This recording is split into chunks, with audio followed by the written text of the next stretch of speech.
अस्सलाम वालेकुम dear students, welcome to 9th class. उम्मीद है आप खैरियत से होंगे। आज का जो हमारा बायोलॉजी का सब्जेक्ट है उसका chapter number first introduction to biology, हमने इस चैप्टर को डिस्कस करना है। इस चैप्टर के अंदर हमारे बहुत से इंटरेस्टिंग टॉपिक्स हैं जो हमारे मुंतज़िर हैं, जिनको हमने वन बाय वन डिस्कस करना है। तो डियर स्टूडेंट्स, सबसे पहले मैं आपको एक बात करता चलूँ कि बायोलॉजी के सब्जेक्ट को पढ़ने के लिए आपको रट्टा लगाने की ज़रूरत नहीं है। मतलब कि इसकी अगर हम कहें कि डेफिनेशंस की बात करें तो बायो की मोस्टली डेफिनेशंस आई थिंक इस तरह हैं कि आप उनके नेम से ही उनकी डेफिनेशन को क्या कर सकते हैं, डिराइव कर सकते हैं। तो इंशाल्लाह ताला इस चैप्टर के हर टॉपिक को डिटेल के साथ, अच्छे तरीके से, कंसेप्ट के साथ कोशिश करूँगा कि मैं आप तक इसको पहुँचाऊँ, ताकि आप लोगों को ये चैप्टर जो है, इसके अलावा 9th के या 10th की बायोलॉजी के मजीद चैप्टर्स भी जो हम पढ़ेंगे वो भी आप लोगों को अच्छे तरीके से समझ में आ जाए। तो आज हम शुरू करते हैं अपना chapter first, introduction to biology. Introduction to biology के अंदर जो आज हमने टॉपिक्स डिस्कस करने हैं, मैंने उनके की पॉइंट्स लिख लिए हैं।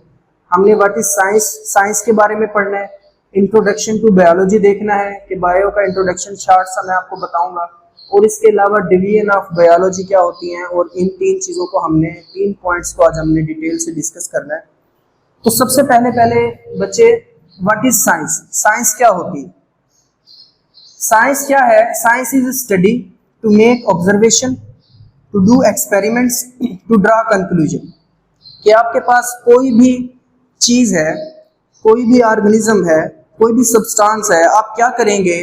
मतलब आप क्या करते हैं, सबसे पहले आप कोई नई चीज़ देखते हैं तो आप क्या करते हैं, उसको ऑब्जर्व करते हैं कि आया कि ये मेरे फ़ायदे में है या नुकसान में है। ऑब्जर्व करने के बाद आप उसके ऊपर कोई ना कोई एक्सपेरिमेंट करते हैं, उसको जांचते हैं। ठीक है, अब अगर वो आपके फ़ायदे में है, आपने उसके ऊपर एक्सपेरिमेंट किया, जांचा, आपके फ़ायदे में है, तो आप उसको मतलब क्या कर लेंगे, अडॉप्ट कर लेंगे, एक्सेप्ट कर लेंगे। अगर वो हार्मफुल है तो फिर आप उसको क्या कर देते हैं, रिजेक्ट करते हैं। तो साइंस के इन तीन पॉइंट्स को डिस्क्राइब करने के लिए हम एक एग्जांपल ले लेते हैं। कि एग्जांपल मैं आपको इस तरह देता हूं कि हम चेक कर लेते हैं कि फोटोसिंथेसिस के अंदर हमें पता है, हमें इस चीज़ का पता है पहले से कि फोटोसिंथेसिस के अंदर सूरज की रोशनी और क्लोरोफिल का होना ज़रूरी है, तभी प्लांट्स क्या करेंगे, फोटोसिंथेसिस के नतीजे में ग्लूकोज प्रिपेयर करेंगे। तो इन तीन पॉइंट्स को चेक करने के लिए हम एक एक्सपेरिमेंट करते हैं। क्या एक्सपेरिमेंट? के मैं दो प्लांट्स ले लेता हूँ।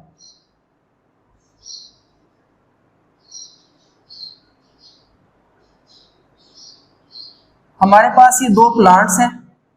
एक प्लांट को मैंने क्या कर रखा है, डार्क प्लेस के अंदर रखा है, और दूसरे को in the presence of sunlight. ठीक है, अब क्लोरोफिल इसके अंदर भी है, क्लोरोफिल इसके अंदर भी है, लेकिन इस प्लांट के अंदर यहाँ पर सूरज की रोशनी इसको नहीं मिल रही। इस प्लांट के पास सूरज की रोशनी भी है और क्लोरोफिल भी है। ठीक है, अब ऑब्जर्वेशन क्या है कि ऑब्जर्वेशन ये है कि प्लांट के लिए भाई सूरज की रोशनी और क्लोरोफिल का होना लाजमी है कि वो अपनी फोटोसिंथेसिस का प्रोसेस कंप्लीट कर सके। तो हमने ये दो पैरामीटर्स चेक करने हैं। तो ये ऑब्जर्वेशन होगी। अब ऑब्जर्वेशन को मैंने एक्सपेरिमेंट करना है ऑब्जर्वेशन के ऊपर। तो क्या करूंगा कि मैं इसको डार्क प्लेस में रखा, चेक करूंगा कि आया कि यहाँ पर फोटोसिंथेसिस हुई या नहीं, और इसको लाइट प्लेस पे रखा तो चेक करूंगा कि आया कि यहाँ पर फोटोसिंथेसिस हुई या नहीं। आप देखेंगे रिजल्ट जो हमारे पास आएगा कि इस वाले प्लांट के अंदर फोटोसिंथेसिस हो जाएगी, लेकिन यहाँ पर किसी किस्म की कोई फोटोसिंथेसिस नहीं होनी। क्यों नहीं हुई? क्योंकि यहाँ पर सूरज की रोशनी मौजूद नहीं थी। देखिए, मैंने सबसे पहले क्या किया, सबसे पहले मैंने ऑब्जर्व किया। ऑब्जर्वेशन क्या थी कि भाई प्लांट्स के लिए क्लोरोफिल और सूरज की रोशनी का होना लाजमी है। उसके बाद फिर मैंने इसको एक्सपेरिमेंटली चेक भी किया। जब मेरे पास रिजल्ट आया तो मैंने फाइनल कंक्लूजन निकाला कि वाकई भाई ये बात ठीक है कि प्लांट को फोटोसिंथेसिस करने के लिए सूरज की रोशनी और क्लोरोफिल जरूरी होता है कि ताकि वो अपनी ग्लूकोज की प्रिपरेशन को कंप्लीट कर सके। तो science is study to make observation, कि आप सबसे पहले ऑब्जर्वेशन बनाएं, टू डू एक्सपेरिमेंट, फिर उसके ऊपर ऑब्जर्वेशन के ऊपर एक्सपेरिमेंट करें और कंक्लूजन निकालें। तो इस सारे प्रोसीजर को हम क्या बोलते हैं, साइंस बोलते हैं।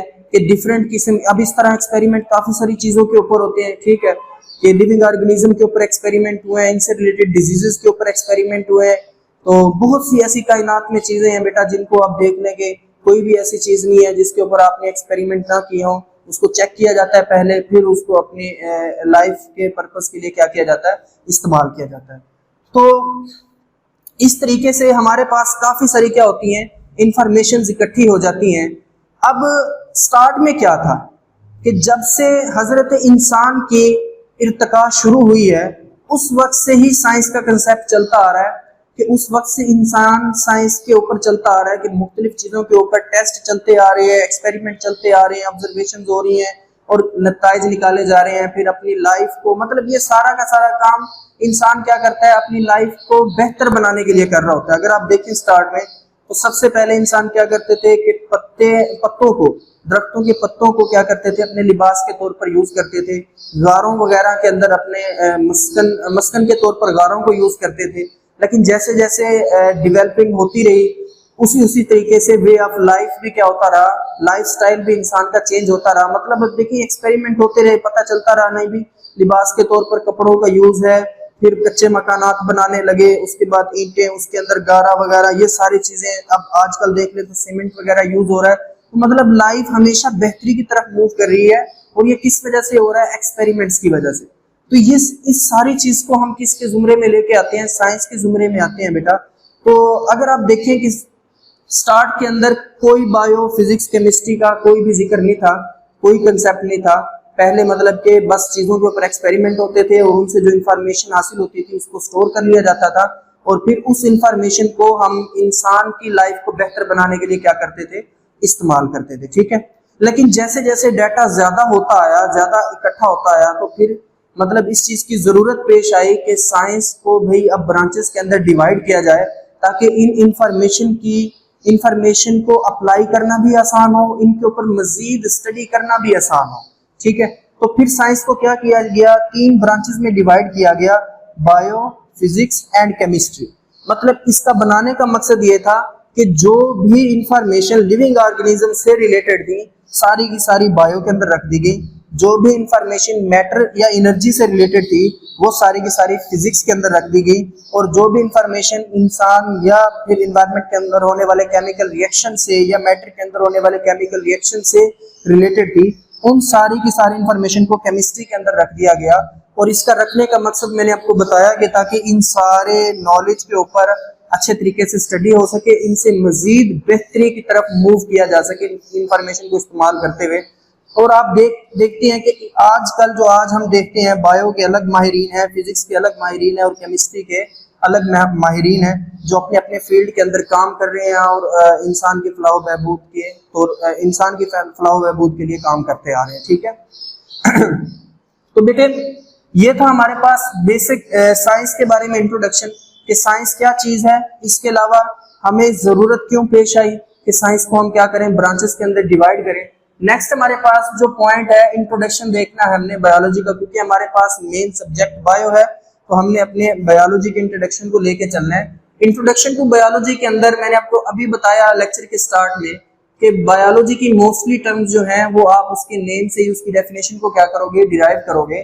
कि हम देख सकते हैं bio and logy, biology is made up of 2 Greek words, bio and logy. Bio means life and logos mean thought और रीजनिंग, या फिर मैं इसको दूसरे अल्फाज में स्टडी का भी नाम दे सकता हूँ।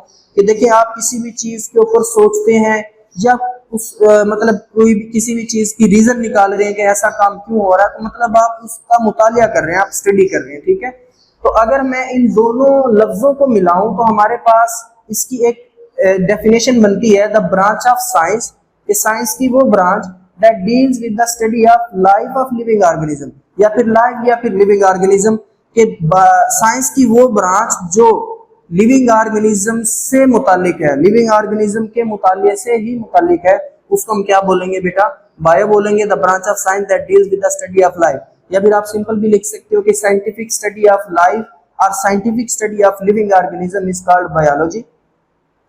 नेक्स्ट हमारे पास आ जाती है इसकी डिवीजन्स, बायो की डिवीजन्स कितनी है। अब बात फिर वहीं आ जाती है कि जैसे जैसे हमने मतलब के साइंस को हमने क्यों ब्रांचेस में डिवाइड किया था, मैंने लेक्चर के स्टार्ट में ही बताया कि साइंस को ब्रांचेस में डिवाइड करने का मकसद ये था कि भाई डाटा बहुत इकट्ठा हो गया था कि उसके ऊपर अब काम करना मुश्किल होता जा रहा था, ठीक है। तो उसको अलग अलग ब्रांचेस में डिवाइड किया गया ताकि डाटा को अलग अलग प्लेसेस के अंदर स्टोर किया जाए और उनके अलग माहिरीन फिर बने, मतलब वो अलग से बायो के माहिरीन जो है बायो के ऊपर काम करते हैं, फिजिक्स के माहिरीन फिजिक्स के ऊपर काम करते हैं, केमिस्ट्री के माहिरीन केमिस्ट्री के ऊपर काम करते हैं। इसी तरह बायो के अंदर भी काफी सारी स्पीशीज हैं, ठीक है। बहुत से लिविंग ऑर्गेनिज्म है जिनके बारे में मतलब बहुत थोड़े ही लिविंग ऑर्गेनिज्म है जिनके बारे में साइंटिस्ट जानते हैं, बाकी तो भी कंप्लीट नॉलेज भी लिविंग ऑर्गेनिज्म के बारे में नहीं है, उनकी स्पीशीज के बारे में कंप्लीट नॉलेज भी नहीं है। तो इस वजह से इनकी इतनी कम्प्लेक्स वैरायटी की वजह से बायो को क्या किया गया, डिविजन्स के अंदर डिवाइड किया गया, डिविजन्स के बाद फिर अलग अलग ब्रांचेस के अंदर डिवाइड किया गया। इन सब चीजों का मकसद, डिवाइड करने का मकसद ये था कि इनकी स्टडी क्या हो सके, आसान हो सके, और मतलब जितना जिसके ऊपर काम थोड़ा होगा, जिस माहिर के ऊपर, वो अच्छे तरीके से उसके ऊपर काम कर सकेगा, एक्सपेरिमेंट कर सकेगा और अच्छे नताइज क्या कर सकेगा, ड्रॉ कर सकेगा। इसकी एग्जांपल बेटा इसी तरीके से है कि देखिए अगर कोई मतलब आप किसी बिल्डिंग मटेरियल कोई भी कंस्ट्रक्शन का वर्क चल रहा है, बहुत बड़ा कंस्ट्रक्शनल वर्क चल रहा है, उसके ऊपर क्या किया जाता है कि मतलब कि उसको पोर्शंस में अगर मतलब हम वहां पर 10 बंदों को काम लगा दें तो वही काम बहुत देर से होगा और एक अच्छे तरीके से भी नहीं भी हो, मुमकिन है कि वो 10 बंदे इंसान थक सकते हैं, अच्छे तरीके से ना करें वो काम परफॉर्म। लेकिन बेटा अगर आप उसी काम को डिफरेंट पार्ट्स के अंदर डिवाइड कर दें और बंदों की तादाद भी बढ़ा दें, आप कह देंगे भाई 10 बंदों ने सिर्फ इस एरिया के काम को कंप्लीट करना है, 10 बंदों ने इस एरिया के, 10 बंदों ने इस एरिया के काम को कंप्लीट करना है, तो काम भी जल्दी हो जाएगा और अच्छे तरीके से वो काम क्या हो सकता है, कंप्लीट हो सकता है। तो इसी तरीके से बनिस्बत ये कि तमाम के तमाम साइंटिस्ट एक ही वक्त में बायो के ऊपर क्या करें, काम करें, तो उसको डिविजन्स के अंदर डिवाइड कर दिया गया ताकि लिविंग ऑर्गेनिज्म के ऊपर बेहतर तरीके से रिसर्च हो सके। बहुत से ऐसे लिविंग ऑर्गेनिज्म है जिसको हम अपनी फलाह बहबूद के लिए इस्तेमाल करते हैं, इंसानों की फलाह बहबूद के लिए इस्तेमाल किया जाता है। मिसाल के तौर पर बैक्टीरिया, बैक्टीरिया से हम दही बनाते हैं, ठीक है। बायोटेक्नोलॉजी की साइंस की ब्रांच है इसकी बायो की, तो हम उसके अंदर डिटेल से इसको क्या करेंगे, डिस्कस करेंगे। तो हमारे पास डिवीजन आ जाती है। डिवीजन के अंदर सबसे पहले हमारे पास ज़ूलॉजी है बेटा। इसका भी बिल्कुल वही कंसेप्ट है कि अगर आप देख लें तो ज़ूलॉजी 2 वर्ड से मिलकर बना है। जू से मुराद है एनिमल्स और लॉजी से मुराद क्या आ जाता है, study. The division of biology, आपने इसकी मतलब ये लाइन तीनों के अंदर ही लगानी है आपने। The division of biology that deals with the study of animals, कि साइंस बायो की वो डिवीजन्स जो एनिमल्स की स्टडी से रिलेटेड है वो क्या है, ज़ूलॉजी। मतलब एक ज़ूलॉजिस्ट जो होगा वो एनिमल्स की ही स्टडी के ऊपर क्या करेगा, काम करेगा, एनिमल्स की ही स्टडी करेगा, इन्हीं के ऊपर एक्सपेरिमेंट्स करेगा, ठीक है। इसके अलावा botany, the division of biology that deals with the study of plants, मतलब कि एक बॉटनिस्ट जो होगा वो प्लांट्स के ऊपर क्या करेगा, वर्क करेगा, ठीक है, प्लांट्स के ऊपर एक्सपेरिमेंट करेगा। माइक्रोबायोलॉजी, माइक्रो का मतलब क्या होता है, छोटा, स्मॉल। बायो का मतलब क्या होता है बेटा, लाइफ और लिविंग ऑर्गेनिज्म, और बायोलॉजी का मतलब क्या होता है, study. The division of biology that deals with the study of micro living organisms, कि डिवीजन ऑफ बायोलॉजी, बायो की वो डिवीजन जिसके अंदर हम छोटे जानदारों का क्या करें, मुतालिया करें, मतलब वो जानदार जो हमें आम आंख से नजर नहीं आते, जिनको हम माइक्रोस्कोप की मदद से देखते हैं, तो हमारे पास क्या आ जाती है, माइक्रोबायोलॉजी के अंदर आते हैं सारे के सारे। और इसकी स्टडी कौन करते हैं, माइक्रोबायोलॉजिस्ट होते हैं, इनके माहिर वो सिर्फ माइक्रो ऑर्गेनिजम्स के ऊपर स्टडी करेंगे। बॉटनी के जो माहिर हैं वो सिर्फ और सिर्फ बॉटनिस्ट जो होंगे वो प्लांट्स के ऊपर स्टडी करेंगे, और एनिमल्स के ऊपर जो स्टडी करेंगे वो कौन होंगे, ज़ूलॉजिस्ट होंगे। तो आज का हमारा यही लेक्चर था, इसको थोड़ा सा देख लेते हैं, दोबारा से रिवाइज कर लेते हैं कि हमने आज क्या चीज पढ़ी। बेटे आज हमने सबसे पहले साइंस देखी कि व्हाट इज साइंस, साइंस क्या होती है। मैंने आपको बताया science is the study to make observation, to do experiment, to draw conclusion. ये सबसे पहले हम क्या करेंगे, ऑब्जर्वेशन करेंगे।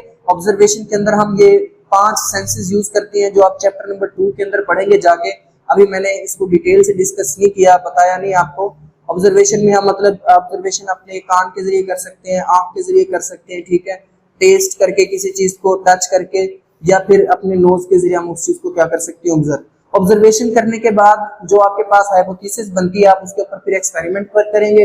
आया कि वो ठीक है या नहीं, फिर आप क्या करेंगे, कंक्लूजन ड्रा करेंगे, कोई ना कोई नतीजा हासिल करेंगे। ठीक है, फिर मैंने आपको बताया कि साइंस को ब्रांचेस के अंदर डिवाइड करने की जरूरत क्यों पेश आई, क्योंकि डाटा बहुत ज्यादा इकट्ठा हो गया था। उस डाटा को अलग अलग ब्रांचेस में डिवाइड किया गया ताकि इनकी स्टडी क्या हो सके, इनके ऊपर एक्सपेरिमेंट क्या हो सके, इजीली हो सके, और फिर उन एक्सपेरिमेंट्स को इंसान की लाइफ स्टाइल को बेहतर बनाने के लिए क्या किया जा सके, इस्तेमाल किया जा सके। तो हमारे पास 3 ब्रांचेस आ जाती हैं, बायो, फिजिक्स एंड केमिस्ट्री। हमारा सब्जेक्ट बायो है, तो हमने सबसे पहले किसको डिस्कस करना है, बायो को डिस्कस करना है। तो हमारे पास दूसरा हमारा जो आज का टॉपिक था वो था इंट्रोडक्शन ऑफ बायोलॉजी। इंट्रोडक्शन के अंदर हमने देखा कि बायो जो है 2 ग्रीक वर्ड से मिलकर बना है, bios and logos. Bio stands for life and logos stands for thought और रीजनिंग।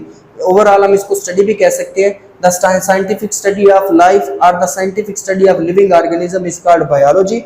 इसके बाद बेटा हमने फिर डिवीजन्स देखी कि बायो को 3 डिवीजन्स के अंदर डिवाइड किया गया, zoology, botany and microbiology. Zoology, the study of the division of biology that deals with the study of animal, the division of biology that deals with the study of plants, and the division of biology that deals with the study of microorganisms. Micro living organisms are called microbiology, botany and zoology. ये 3 हमारे पास division थी। अच्छा बेटे, इसके अंदर आपसे board में question कौन कौन से कर सकता है, ये बहुत इंपॉर्टेंट एमसीक्यूज भी हैं। किस वर्ड से मिलकर बने हैं, बायो, ग्रीक वर्ड से। और इसके अलावा हमारे पास 2 वर्ड हैं, बायोस एंड लोगोस। बायोस का मतलब लाइफ, लोगोस का मतलब स्टडी, थॉट और रीजनिंग। मतलब ये एमसीक्यूज के तौर पर इंपॉर्टेंट है। और आपसे introduction of biology short question में भी पूछ सकता है। ठीक है, डिवीजन ऑफ बायोलॉजी में ये तीनों ही, जोलॉजी, बॉटनी एंड माइक्रोबायोलॉजी, तीनों ही शॉर्ट क्वेश्चन के लिहाज से इंपॉर्टेंट है। इसके अलावा बेटा साइंस की डेफिनेशन को भी आप याद कर लीजिएगा, अगर ये भी आ जाए तो फिर आप इसको भी वैसे लिख सकते हैं। तो आपने बिल्कुल इसी तरह ही अगर आप लिख दें तो 2 नंबर आपके कंप्लीट हो जाएंगे कि science is the study to make observation, to do experiment, to draw conclusion. ये हमारा आज का टॉपिक था। अगर आपको बेटा इसमें कोई भी कंफ्यूजन हो लेक्चर से रिलेटेड तो आप कमेंट सेक्शन के अंदर आप वो सवाल कर सकते हैं। इंशाल्लाह ताला आपके उस सवाल का प्रॉपर रिस्पांस दिया जाएगा। अगर आपको ये लेक्चर समझ में आया है तो हमारे चैनल को ज़रूर सब्सक्राइब ज़रूर करें।